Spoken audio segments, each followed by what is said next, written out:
જડેશ્વર મહાદેવ મંદિરની જગ્યા મોરબી, ટંકારા અને વાંકાનેર તાલુકાના ત્રિભેટે આવેલી છે, જ્યાં ટેકરીઓની હારમાળા હોય. રતન ટેકરી ઉપર જડેશ્વર મહાદેવનું મંદિર બિરાજમાન છે.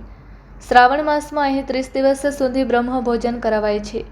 વહેલી સવારે, બપોરે 12 વાગ્યે અને સાંજે એમ 3 વખત આરતી કરવામાં આવે છે. અહીં દર વર્ષે શ્રાવણ માસના બીજા સોમવારે લોકમેળો ભરાય છે અને હાલમાં લોકમેળાની તૈયારીઓ થઈ ગઈ છે. આ જડેશ્વરના મંદિર અને જામનગરના રાજ સાથેની એક લોકકથા છે. અહીં એક ભગા ભરવાડ આ વીડી વિસ્તારમાં ગાયો ચારવા આવતા, જેમાં એક સોનીની ગાય આ રતન ટેકરી પર જઈને દૂધ વરસાવતી અને ઘરે આવતા ત્યારે ગાય દોહવા ન દેતી. આમ 3 દિવસ થયા પછી સોનીએ રાજમાં ફરિયાદ કરી અને બીજા દિવસે તે બાબતની ખરાઈ કરવા ગાયની પાછળ ચાલ્યા. ગાય સીધી જ રતન ટેકરી ઉપર ગઈ અને ત્યાં દૂધ વરસાવી દીધું. સૌ લોકોએ માન્યું કે અહીં કોઈ દેવસ્થાન છે અને તપાસ કરતા અહીંયા સ્વયંભૂ જડેશ્વર મહાદેવનું લિંગ પ્રગટ થયું હતું. તો આ બાજુ ભગા ભરવાડે કમળ પૂજા કરી. તેઓ માનતા હતા કે જે કમળ પૂજા કરે તે બીજા અવતારમાં રાજા બને છે અને બન્યું પણ એવું જ. કચ્છના જામરાવલને કોઈ કારણોસર કચ્છ છોડવું પડ્યું હતું અને તેઓ જામનગર આવ્યા. એક ઋષિના આશીર્વાદથી તેમણે ઘોડાનો વેપાર કર્યો અને અઢળક ધન કમાયા પછી જામનગર રાજ્યની સ્થાપના કરી, પરંતુ તેમના માથામાં સતત દુખાવો થઈ રહ્યો હતો. તેમણે ધોળના પ્રખ્યાત જ્યોતિષકાર પંજુ ભટ્ટને બોલાવીને તેમના માથાના દુખાવાની વાત કરી. ત્યારે તેમણે ભગા ભરવાડને કમળ પૂજાની વાત કરીને જણાવ્યું કે તેમણે જ્યાં કમળ પૂજા ખાધી તે મંદિરની પાછળ અરણીના ઝાડ નીચે તેનું માથું દટાયેલું છે. તેમાં અરણીનો છોડ ઉગ્યો છે, જે હલવાથી તમારું માથું દુખે છે.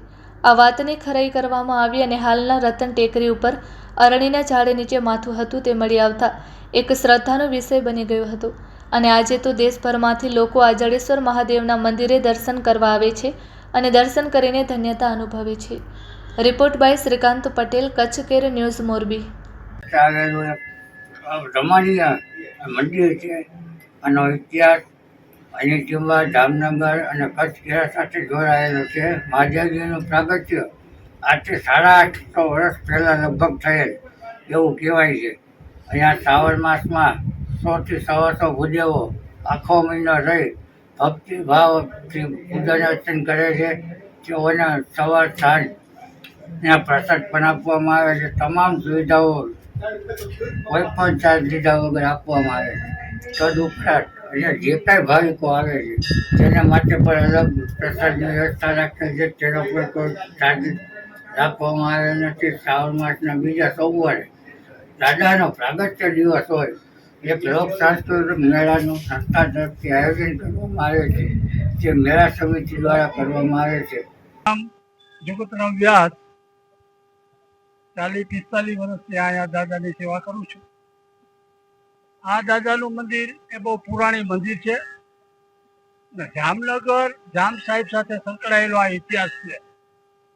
ટૂંકમાં સંક્ષિપ્તમાં વાત કરીએ તો શ્રાવણ માસના ભોળાનાથના આ દાદાના સાનિધ્યમાં ઘણા બધા ભૂદેવો, 100 થી 150 ભૂદેવો અહીંયા પૂજા કરવા માટે આવે છે.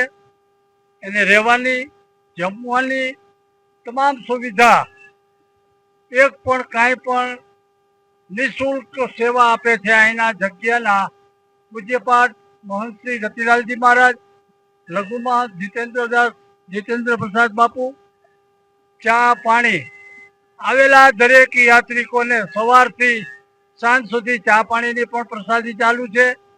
અને અહીંયા 30 દિવસના ભૂદેવોના ભંડારા એ પણ અગાઉ લખાયેલા હોય છે અને 30 દિવસ ભંડારા પેક હોય છે.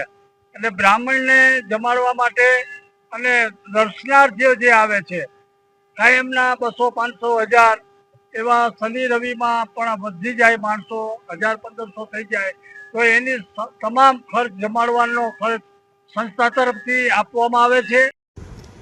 જડિયો જંગલમાં અને વચ્ચે ઘોડાનો દાતાર તૃથિયો રાવલ જામને જેને હાકી દીધો હલાર.